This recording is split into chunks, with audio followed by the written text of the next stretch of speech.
Halo, Assalamualaikum warahmatullahi wabarakatuh. Terima kasih mahasiswa semua masih stay tune di channel ini. Semoga channel ini terus berkembang dan memberikan inspirasi kepada banyak orang. Semoga kita semua disehatkan, saya disehatkan dan terus bisa berbagi serta sharing ilmu pengetahuan kepada mahasiswa semua. Dan semoga apa yang saya share pada channel ini akan membantu saya dan menjadi sedekah jahiliyah kepada saya jika nanti misalnya kita sudah tidak ada di dunia dan pembelajaran ini tetap ditonton oleh berbagai macam orang karena memberikan ilmu yang bermanfaat. Semoga pahalanya terus mengalir ke saya dan ke mahasiswa semua yang juga belajar dengan channel ini. Baiklah, mahasiswa semua, kita akan masuk kepada teorema yang ke C dan D yang sudah saya janjikan, di mana part 1 sudah kita bahas tentang teorema A dan B. Sekarang kita akan masuk kepada teorema C dan D. Baiklah, sebelum mulai pembelajaran, bismillahirrahmanirrahim, kita panjatkan puji dan syukur kehadirat Allah Subhanahu wa taala karena sampai hari ini pun kita masih diberi kesehatan dan kekuatan dalam mengikuti perkuliahan walaupun tidak bertatap muka, tapi tetap ada semangat untuk terus belajar dan menggali ilmu pengetahuan sehingga sampai suatu saat nanti kita sudah tidak bisa lagi menuntut ilmu pengetahuan. Baiklah, semangat siang, kita mulai. Bismillahirrahmanirrahim. Assalamualaikum warahmatullahi wabarakatuh.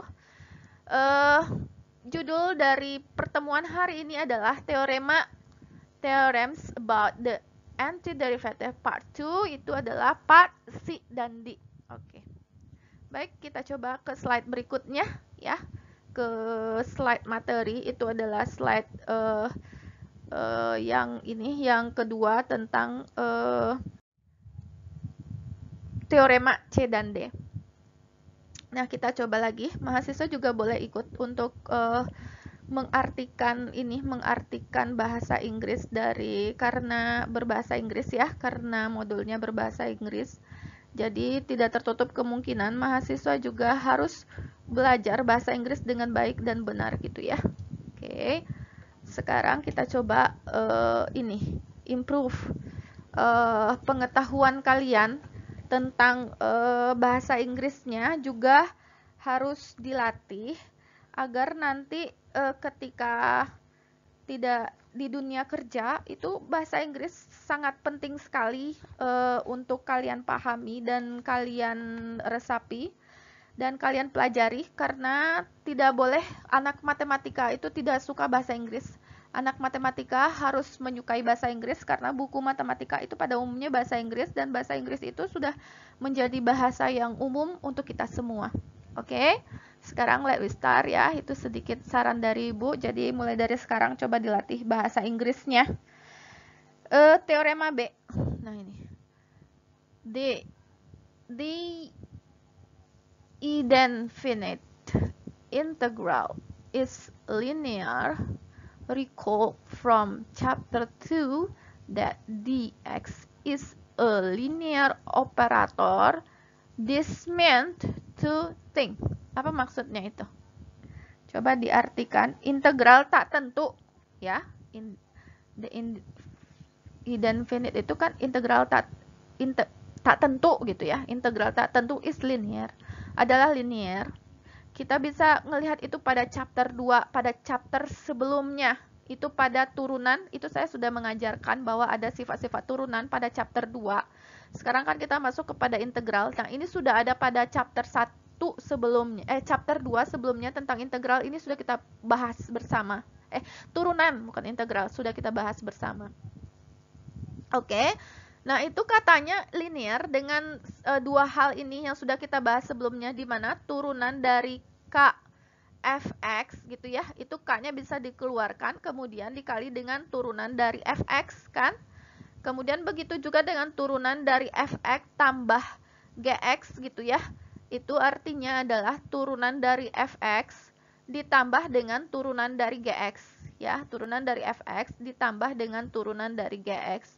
Nah, itu adalah untuk turunan, ya, itu adalah untuk turunan, ya. Nah, kemudian ada lagi sifat yang ketiga. From these two properties, a third follows automatically, ya, secara dari dua sifat ini, sifat ketiga mengikuti secara otomatis, itu sifat pengurangan, di mana turunan dari fx dikurang gx itu sama dengan turunan fx dikurang dengan turunan gx. Itu pada turunan, karena kita mengingat kembali atau recall chapter 2, ya, recall chapter 2. Oke. Nah, ini semua it turned out that ini integral, ya, lambang integral dx also has these properties of a linear operator. Apa artinya itu?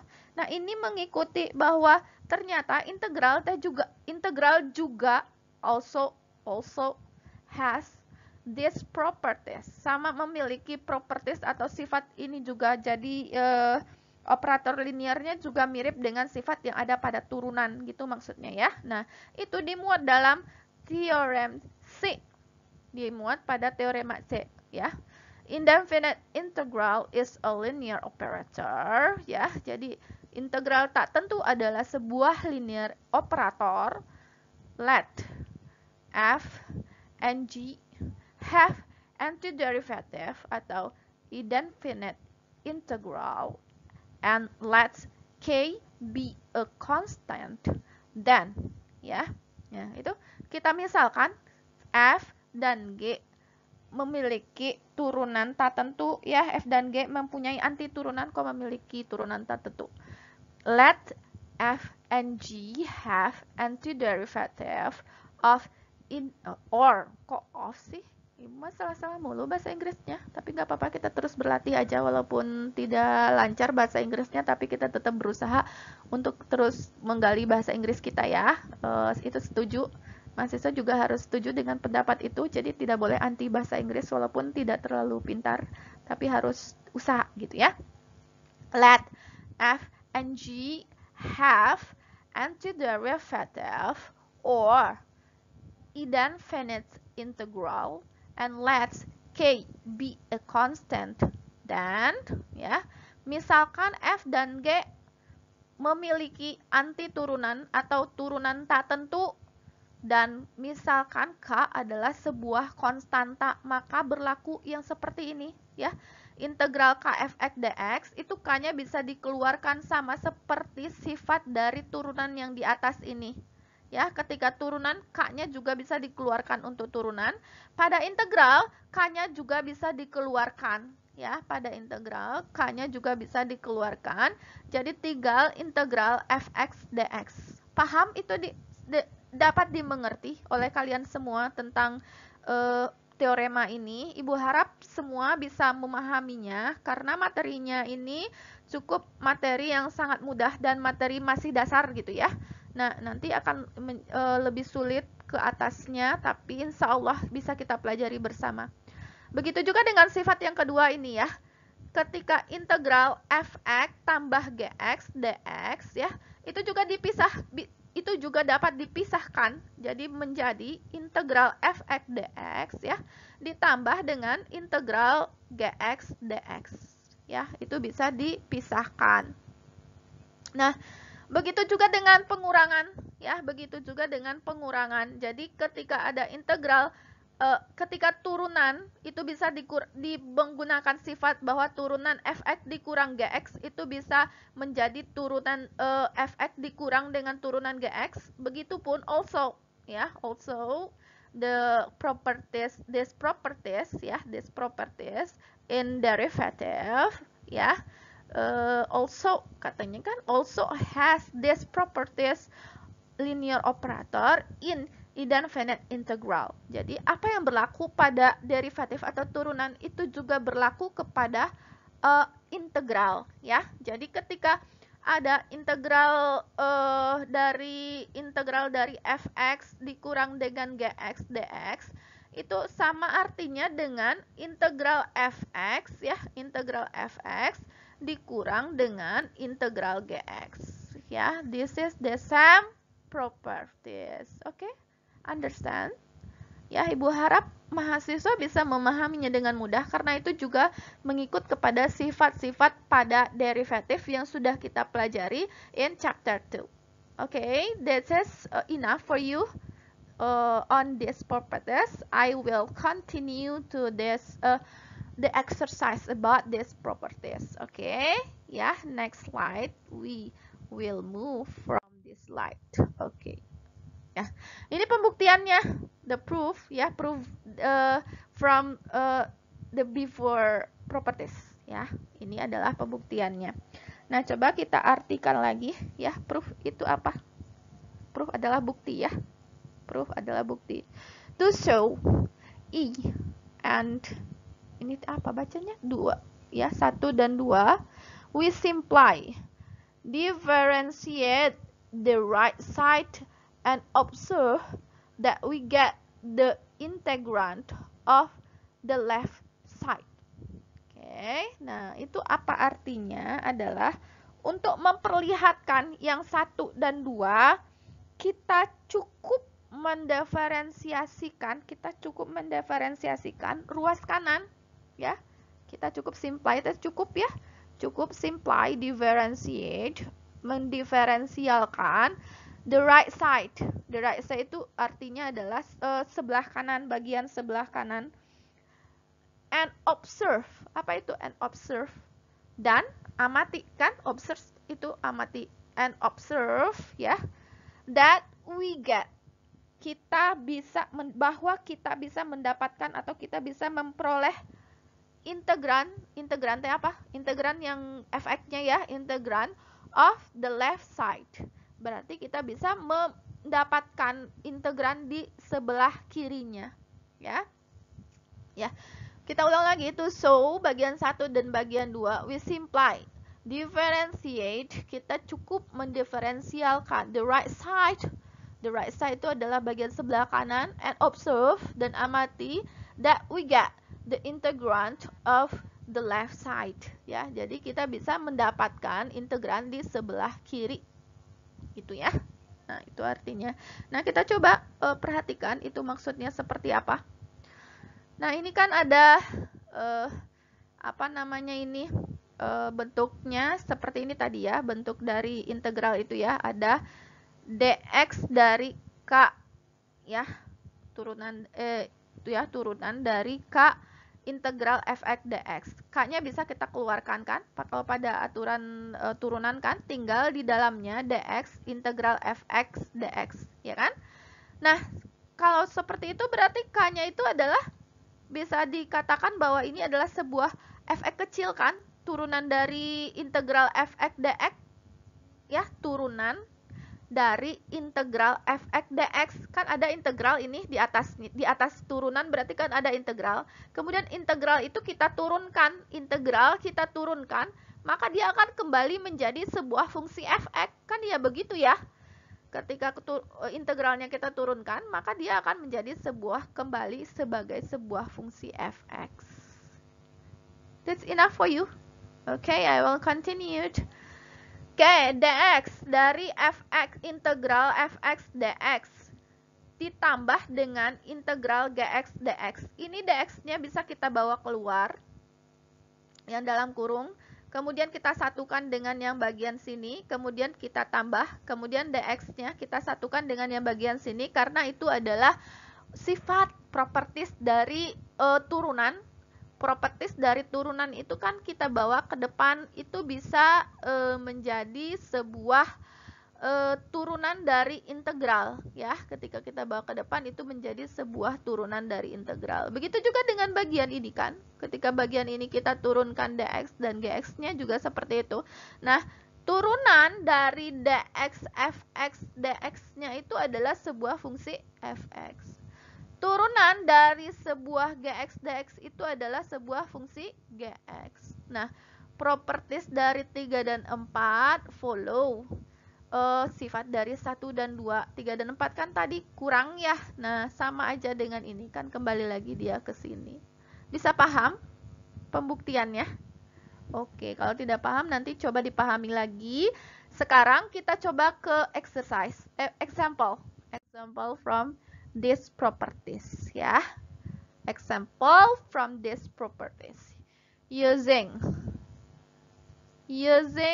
the linearity of integral, evaluate ya, dengan menggunakan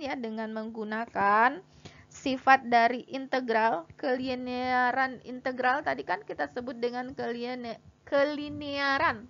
Tuh ya Allah, belepotan teh ibu ngomongnya. Kelinearan dari integral ya, evaluate dan hitunglah gitu kan. Counting itu juga bisa, tapi di sini banyak menggunakan istilah evaluate. Evaluate itu juga sama dengan hitunglah gitu kan. Nah, ini kan menggunakan sifat hitunglah integral dari 3x kuadrat tambah 4x dx, kemudian hitunglah integral dari u pangkat 3/2 dikurang 3u ditambah 14 du gitu ya. Kemudian hitunglah integral dari 1/t kuadrat tambah akar t dt. Oke. Nah, menggunakan sifat yang tadi, ini kan bisa dipisah bentuk ini ya. Integral dari 3x kuadrat tambah 4 dx itu bisa dipisah menjadi integral 3x kuadrat ditambah dengan integral 4x dx. Itu kan menjadi sifat. Nah, ini sudah kita pelajari dari tadi. K-nya juga bisa kita keluarkan kan menggunakan properties. Jadi 3-nya bisa kita keluarkan, tinggal di dalamnya integral dari x kuadrat dx kan. Nah, ini si 4 juga bisa kita keluarkan, tinggal di dalam itu adalah integral dari x dx. Understand sampai di sini? Bisa ya? Itu cukup dasar bagi mahasiswa semua. Nah, sekarang tinggal mengintegralkan yang ini. Tadi sama dengan x pangkat r kan, 1 dari r tambah 1 dikali dengan x berpangkat r tambah 1. Berarti 2 tambah 1, 3, berarti 1/3. X pangkat 2 tambah 1, 3. Berarti ini 3, ini T3. Ya, ini kan bisa tadi. Jangan sampai melupakan ini. Bagaimana integral dari itu? Integral dari 1/2 tambah 1 pangkat X. 2 tambah 1. Ini dia. 1/3 X pangkat 3. Ini selalu tambah sebuah konstanta. Tambah C1. Begitu ya. Nah, begitu juga dengan ini, 4-nya kita keluarkan dari sini, 4 kita keluarkan, kemudian ini adalah berpangkat 1, berarti 1/1 tambah 1, berarti berpangkat 2, X berpangkat 2, X berpangkat 2 juga kan, nah ini dia X berpangkat 2, ditambah dengan C2, oke, ditambah dengan C2, nah ini menjadi X pangkat 3, ini dicoret, kemudian 4 dibagi 2 adalah 2, kemudian ini adalah x kuadrat, kemudian apa yang terjadi? 3C1 kan dikali ke sini, 3C1 ya, sisanya 3C1 ditambah dengan 3C1, ini 4C2. Nah, tapi ini kan 3C1 tambah 4C2 itu sama aja dengan sebuah konstanta tak tentu, ya, sama aja dengan sebuah konstanta tak tentu.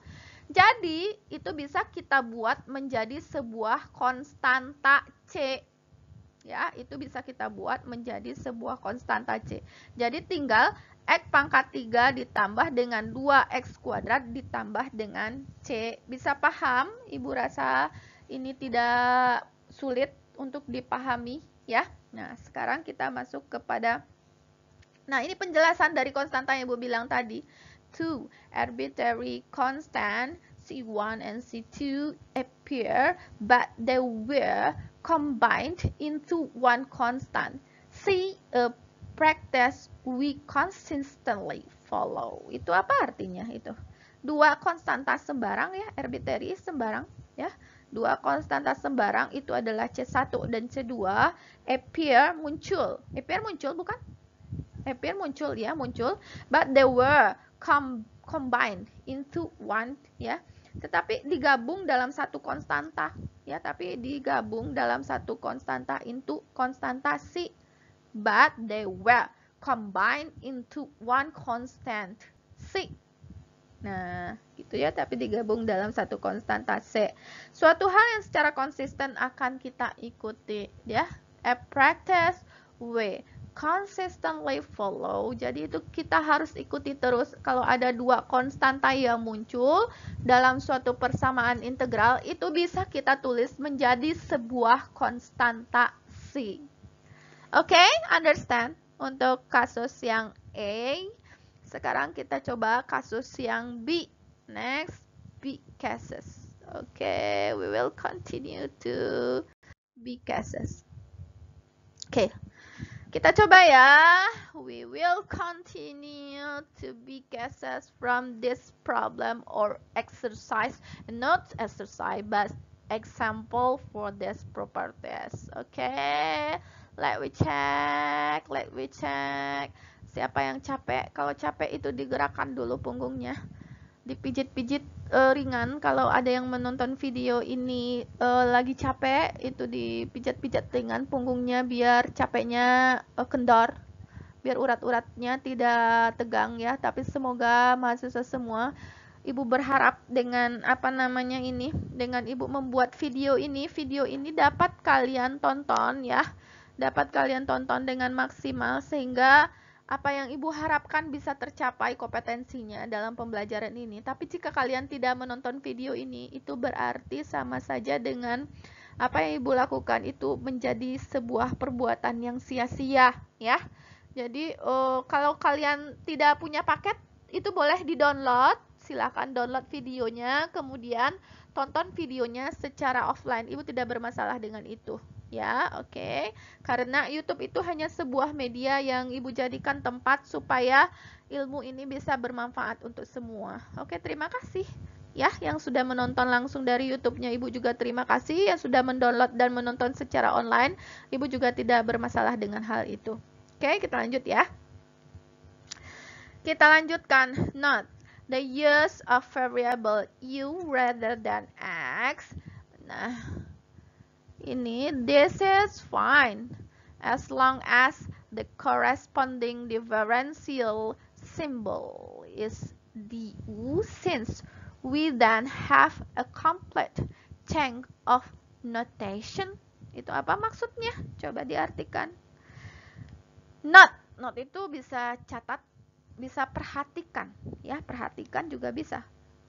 The use of the variable u, kegunaan ya, the use of variable u, kegunaan dari variabel u gitu ya. Rather than itu daripada atau ketimbang, bisa juga ketimbang x atau daripada x ya. This is fine as long as ya, itu baik-baik saja, itu enggak masalah gitu ya. Selama, as long as, selama gitu ya, the corresponding differential symbol is du. Selama ujungnya itu juga du.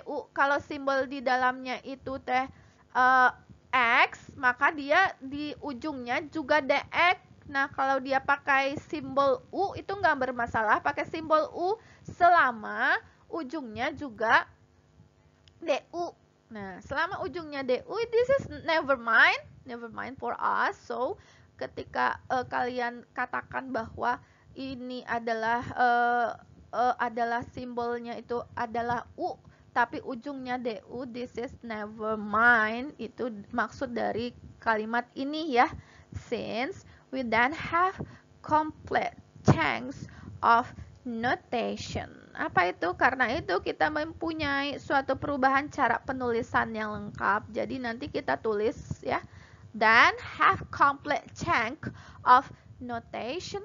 Jadi kita bisa mengubah penulisannya juga dengan u gitu ya. Kalian bisa mengubah penulisannya juga dengan u. Oke, bisa paham? Oke, kita coba, let's we start from this chapter. Oke, this one ya. Hitunglah integral dari u pangkat 3/2 dikurang 3u ditambah dengan 14 du.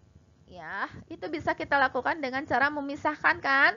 Pisahkan lagi integral dari u pangkat 3/2 du, kemudian dikurang dengan 3 U DU, kemudian 14 dikurang dengan 1 DU, konstantanya langsung dikeluarkan, kemudian ininya tetap dihubungkan dengan itunya, dengan integralnya. Nah, ini kita pakai sifat yang tadi lagi, seper dari 3/2, 3 tambah 1 berapa? 3/2 tambah 1 berarti tambah 2/2, 5/2, seper dari 5/2 berarti 2/5. Nah, ini dia 2/5 U pangkat 5/2. Ini seper dari 1 berarti ini digabung dengan 3-nya langsung ya, 3-nya langsung. Ini dari seper 2 U pangkat 2 berarti ini jadi 3/2 U pangkat 2 kan gitu ya. Nah, ini juga ini 1 DU apa tadi? 1 DX kan X, 1 DU berarti U ini ya. Nah, 14-nya dikali dengan U. Langsung kan ini 14U. Nah, sebenarnya ini menghasilkan sebuah konstanta C1.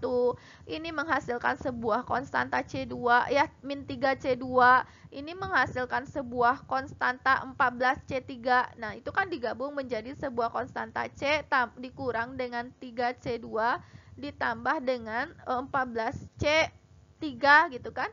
Nah, ini adalah disebut dengan konstanta C. Dibuat saja dalam bentuk konstanta C. Itu bisa paham? Bisa dimengerti ya? Oke, bisa dimengerti. Sekarang kita coba ke bentuk yang ke soal lain dari bentuk itu. Nah, sekarang simbolnya adalah T. Kalau tadi macam-macam ya simbolnya T, tapi kalau ininya tetap DT itu nggak masalah ya, itu tidak bermasalah selagi simbol dari yang di depan ini sama dengan simbol yang dari belakang ini, itu tidak bermasalah. Nah, ini bisa kita naikkan menjadi T pangkat min 2 ya kan, seperti T pangkat 2 itu bisa dinaikkan menjadi T pangkat min 2. Ini akar seperti juga bisa kita jadikan T berpangkat setengah DT ya, bisa kita jadikan seperti itu. Nah, ini menjadi T pangkat min 2 DT, ini menjadi T pangkat setengah DT. Nah, ini kita integralkan seperti biasa ya, min 2 tambah 1 itu adalah min 1, berarti T pangkat min 1 per min 1. Ini T pangkat setengah DT itu setengah tambah 1, 2/2, 3/2, setengah tambah 1 itu berapa? 2/3, seper dari 2/3 berarti 3/2. Apa sih ini Ibu? Setengah. Seper dari setengah tambah 1. X setengah tambah 1. Ya, 1/1, 3/2 menjadi 2/3. T pangkat 3/2 gitu ya, min seper T. Nah, ini dia kan dari teorema tadi dapat kita peroleh yang ini. Bisa paham itu mahasiswa semua? Ibu rasa this is not very difficult for you. If you always do exercise, I think you will improve your skill to understand this exercise. Oke, mahasiswa semua, sekarang kita masuk kepada contoh berikutnya. Contohnya udah habis, tapi kita coba relaxation. Ini sebenarnya adalah pengantar untuk teorema berikutnya. Teorema yang keberapa lagi? Teorema yang ke D ya. Ini adalah pengantar dari teorema yang ke D ya. Ini adalah pengantar dari teorema yang ke D. Jadi Ibu sambung nanti dengan teorema yang ke D, tapi kita baca dulu. Generalized power rule. Generalized power rule itu apa artinya? Aturan pangkat yang digeneralisir. Ya, aturan pangkat yang digeneralisir kalau di buku ya, apa itu, turunan yang berantai itu ya kalau di turunan ya. Generalized power rule, recall the chain rule and applied to a power of function if u equal to dx is a differentiable function and R is a rational number.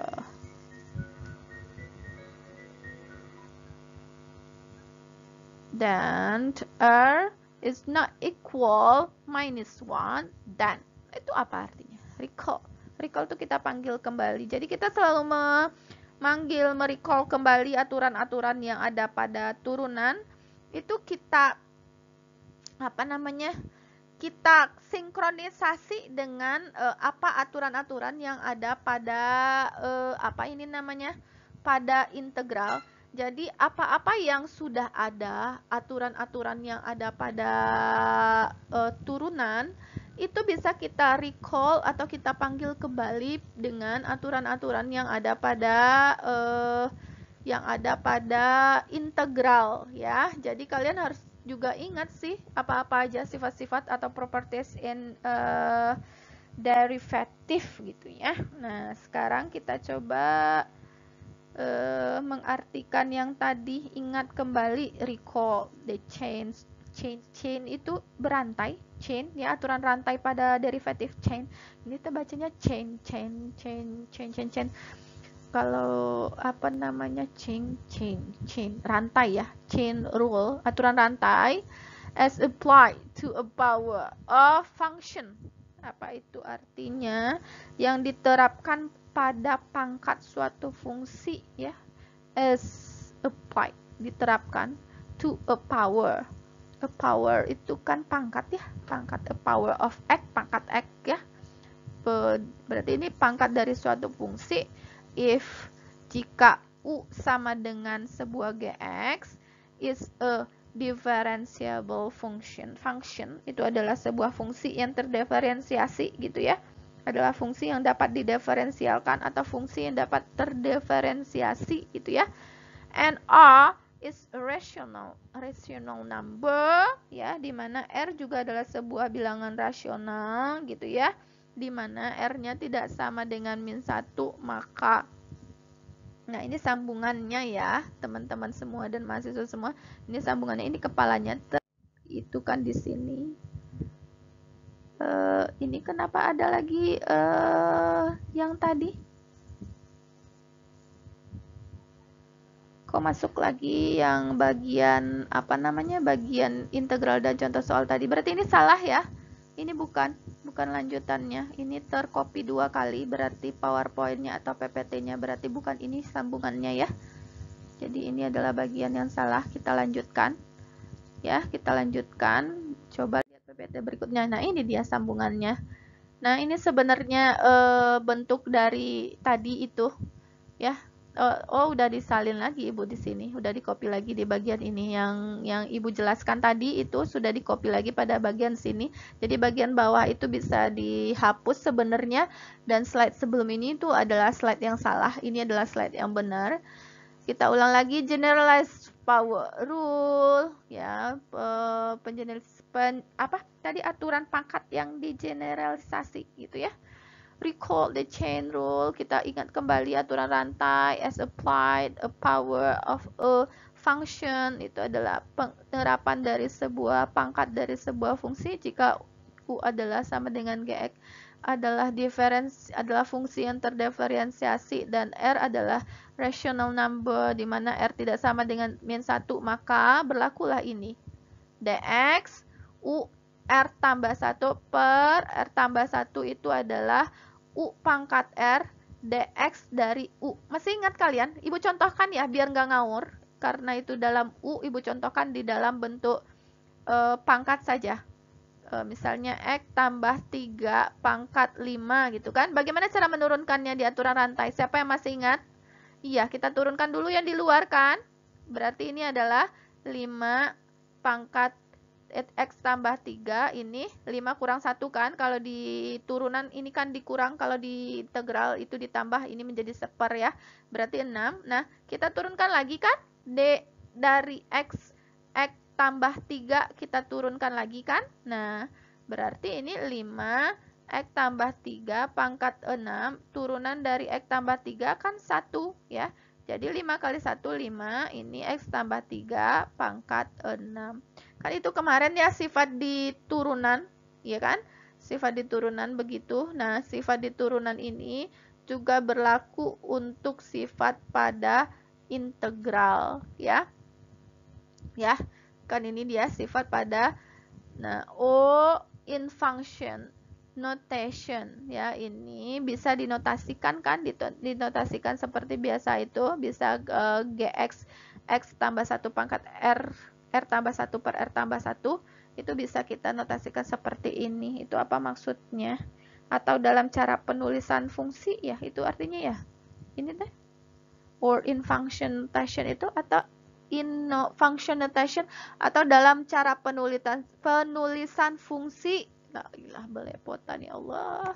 Gx R tambah 1 per R tambah 1 itu bisa ditulis menjadi Gx R tambah G aksen Gx gitu ya. Nah, from this we obtained a important rule for indefinite integral. Itu apa maksudnya? Dari sini kita peroleh ya, from this we obtain, from this, dari sini we obtained, kita peroleh an important rule, sebuah aturan penting for indefinite integral, untuk integral tak tentu ya, untuk integral tak tentu.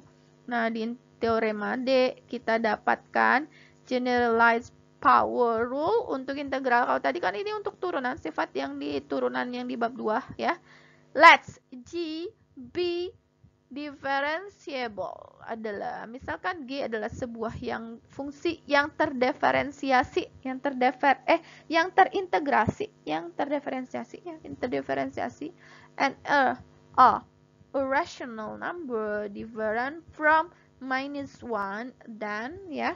Nah, dan R suatu bilangan rasional yang bukan min 1, maka ya integral dari Gx pangkat R G aksen X dx.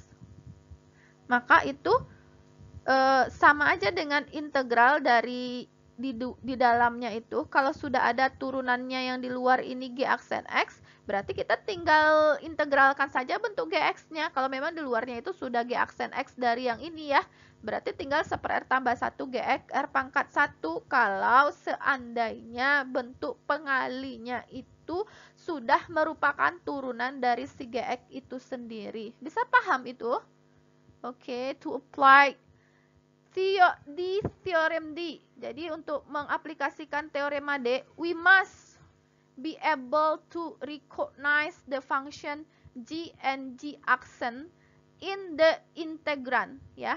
Kita akan coba, we must be able to recognize the function G and G accent and the integrand. Nah, untuk menerapkan teorema D ini kita harus mengenali fungsi G dan G aksennya ya. G-nya apa, kemudian G aksennya apa. Kita harus dapat mengenali turunan yang di G aksennya ini dan kemudian G-nya itu apa. Itu maksudnya, to apply theorem D, we must be able to recognize the function G and G accent in the integrand ya. Jadi kita harus mengenali fungsi J apa, kemudian fungsi J aksen itu apa. Kalau seandainya kalian atau mahasiswa semua tidak mengenali bentuk dari fungsi G-nya, itu akan sulit sekali untuk mencarinya kalau kalian tidak memahami itu semua ya. Jadi bisa paham untuk bagian ini kalian harus improvisasi lagi tentang pengetahuannya pada turunan. Jadi ketika ada fungsi G, kalian juga mesti tahu G aksennya itu seperti apa. Coba kita cek ke contoh soal. Nah, ini dia ya. Kita coba ke example dari ini. Itu ada example-nya, ada beberapa, ada 5, kemudian ada nanti di sini ada A dan B gitu ya. 5 ada A dan B. Kemudian nanti ada 6 juga ada A dan B setelah ini gitu ya. Kita coba. Oke, let's we try. Ini adalah integral X pangkat 4 tambah 3X pangkat 30 dikali dengan 4X pangkat 3 tambah 3 dx ya. Kemudian yang B-nya ada sin pangkat 10X cos X dx ya. Nah, bagaimana cara mengintegralkan itu? Misalkan Gx-nya adalah X pangkat 4 tambah 3X, maka G aksen X-nya apa? 4X pangkat 3 ditambah 3. Ini kan sama dengan ini kan? Sama dengan ini kan turunannya kan? Ini turunannya. Kita misalkan yang ini adalah sebuah Gx ya, sebuah Gx. Kemudian kita turunkan, itu kan ini turunannya tuh, 4x pangkat 3 tambah 3 kan? Nah, berarti ini adalah J aksennya itu adalah 4x pangkat 3. Gitu ya, mahasiswa semua. Nah, itu bagian dari teorema Dena. Sekarang kalau sudah begitu berarti kalian bisa mengintegralkan yang bagian ini kan, yang pangkat 30 ini kan, karena yang di luar ini sudah merupakan J aksen atau turunan dari Gx yang di dalamnya. Berarti tinggal menerapkannya, berarti 1/31 Gx pangkat 31 ditambah C. Jadi ini bisa langsung kalian integralkan menjadi 30 ini menjadi 30 tambah 1 dengan X pangkat 4 tambah 3X pangkat 31 karena turunan ini sudah ada di sini. Paham? Understand? Itu tidak sulit ya. Nah, sekarang coba untuk yang bagian ini, mana yang kalian misalkan Jx-nya? Ini pasti sin X-nya ya.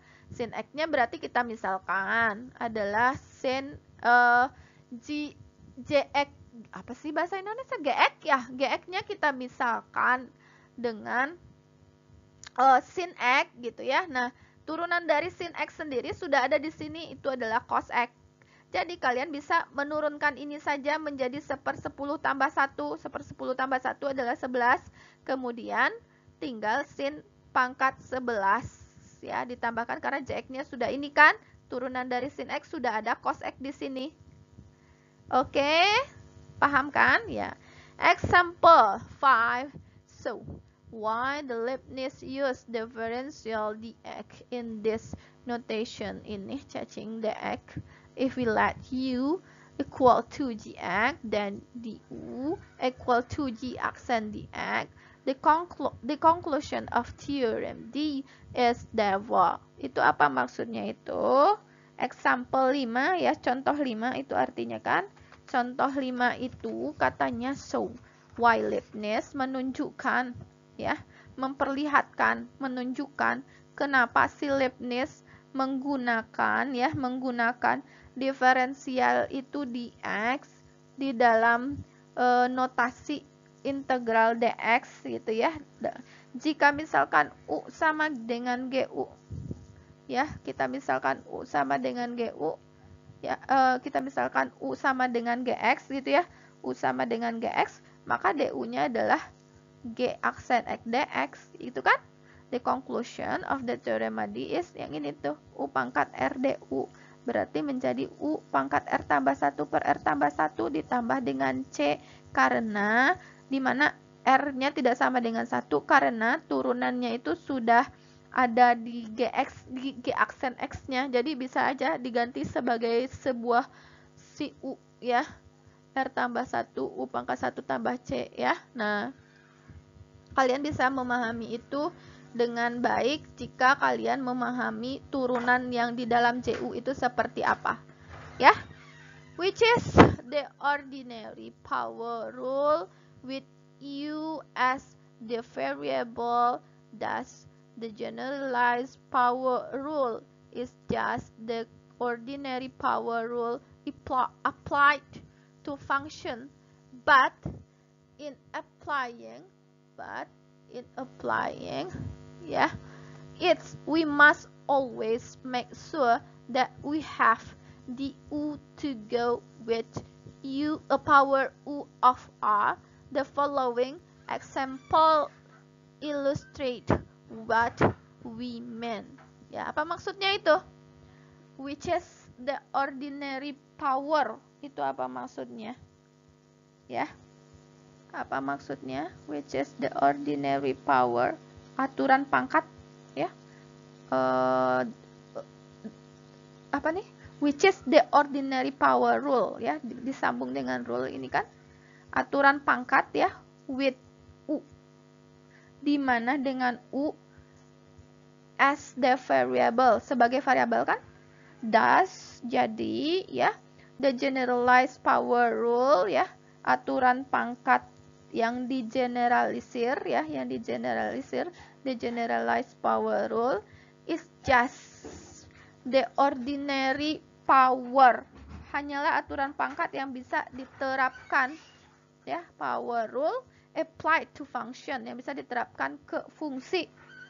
Tetapi but in applying it, tapi dalam menerapkannya, but in applying it, we must always make sure, kita harus membuat dengan yakin, kita harus selalu yakin gitu ya, make sure that we have the U to go with a power U of R ya, pangkat U pangkat R ya. Contoh-contoh berikut mengilustrasikan. The following example illustrate. The following example itu artinya contoh-contoh berikut ya. Following example illustrate what we mean ya, apa yang kita maksud ya. Nah, itu berarti contohnya kita lihat dulu. Kita next example. Oke. Ini ya, example 6. Kita lihat yang dalam ini apa maksudnya. Maksudnya adalah integral dari x pangkat 3 tambah 6x pangkat 5, 6x kuadrat tambah 12 dx. Kemudian ada b-nya, x kuadrat tambah 4 pangkat 10 x dx. Ya. Nah, kita misalkan u-nya apa? X pangkat 3, 6 tambah x. du dari 3x tambah 6x udah ada di sini kan? 6x kuadrat tambah 12 kan? Nah, ya kan? 6x kuadrat tambah 12 sudah merupakan du dari ini ya. Nah, ini kan bisa jadi 6x kuadrat dx kan? Ini turunannya adalah 6x kuadrat dx ya. Nah, ini dia kan? Nah, ini ya. Nah, ini tinggal x pangkat 3-nya tinggal pangkat 5-nya di sini. Ini sudah merupakan turunan dari ini, 3x kuadrat tambah 12 dx. Turunan dari yang ini. 6x kuadrat tambah 12 itu adalah turunannya dari x pangkat 3, sama saja dengan yang tadi. Berarti kita tinggal menggantinya u2du kan? Ya kan? Bisa paham? U pangkat 5. Kemudian ada 2-nya. Kenapa bisa ada 2-nya? Coba, kenapa bisa ada 2-nya? Karena kan ini 6x kuadrat tambah 12. Ya kan? Padahal di sini kan x pangkat 3 tambah 6. Berarti kan si 6 harus kita keluarkan. Ya. Tinggal di dalamnya apa? Oh, ini kan 3, bukan turunannya kan ini seharusnya 3x kuadrat tambah 6. 3x kuadrat tambah 6.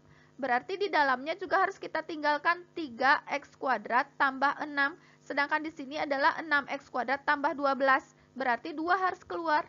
Ya, supaya ini menjadi 6, ini menjadi 12. Si 2 harus keluar. Jadi ini adalah 2u pangkat 5, gitu kan? Nah, duanya kita keluarkan menjadi u pangkat 5 di sini, berarti tinggal dengan yang ini itu. Dengan yang ini berarti u pangkat 6 per 6, 5 tambah 1 6, 5 per 1 tambah 6 gitu ya. Berarti 2 per 6 itu sepertiga u pangkat 6 ya. Ini menjadi 2 kali c, itu nanti bisa jadi tambah c saja. Nah, kembalikan lagi ke u-nya.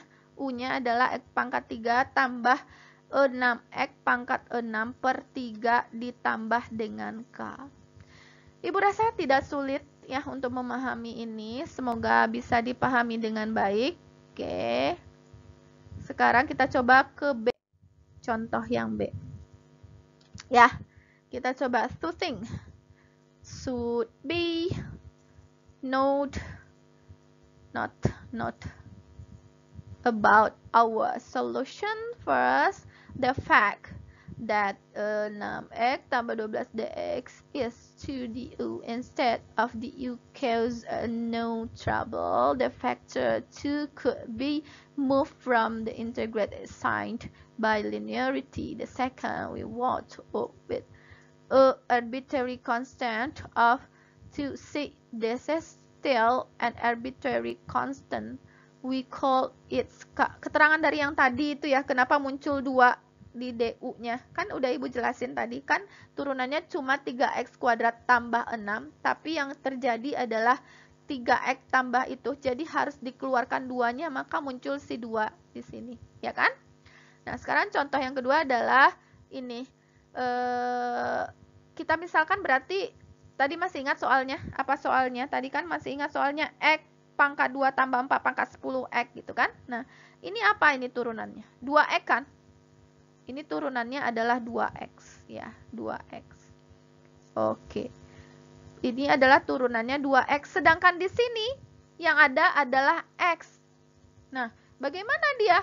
Padahal yang kita turunkan itu adalah Yang kita harus itu adalah 2x gitu kan turunannya. Padahal di sini yang ada cuma x.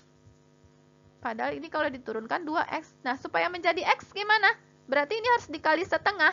Nah, ini dia setengahnya muncul. Karena ini 2x, sedangkan di sini yang ada x. Berarti harus kita kali dengan setengah, ya kan? Nah, muncullah si x-nya, setengahnya di sini dikali dengan si x. Ya sudah, tinggal diintegralkan. Berarti setengahnya kita bawa, ini mas setengahnya kita bawa ke depan ya. Setengahnya kita bawa ke depan karena muncul pengalinya setengah. Karena ini adalah turunannya 2x dx gitu ya. Berarti harus kita kali setengah, setengahnya kita munculkan. Udah kita, misalkan ini adalah si U, berarti U pangkat 10 DU, berarti setengah U pangkat 11 per 11 tambah C. Ya, nah ini adalah X kuadrat, U-nya tadi kan ini, X kuadrat tambah 4 per 22. Ya, per 22 itu dikali dengan 2. Ini kan per 11, U pangkat 11. 10 kan per 10 tambah 1, 11. U pangkat 10 menjadi U pangkat 11 tambah C. Ini setengahnya dikali dengan 11. Jadi ini 1/22. X kuadrat tambah 4 pangkat 11. C-nya adalah si K. Nah, bisa paham ya mahasiswa semua? Ibu rasa penjelasannya cukup mendetail. Ini sudah subuh. Ya, dari semalam Ibu bikin videonya sampai subuh tidak tidur. Semoga mahasiswa semua bisa paham dengan ini. Kita rehat sejenak dengan sholat subuh. Semoga semua yang kita lakukan bersama menjadi amal ibadah di sisi Allah Subhanahu wa Ta'ala. Terima kasih mahasiswa semua. Assalamualaikum warahmatullahi wabarakatuh. Bye bye. Sampai jumpa pada next topic in this channel. Check it out.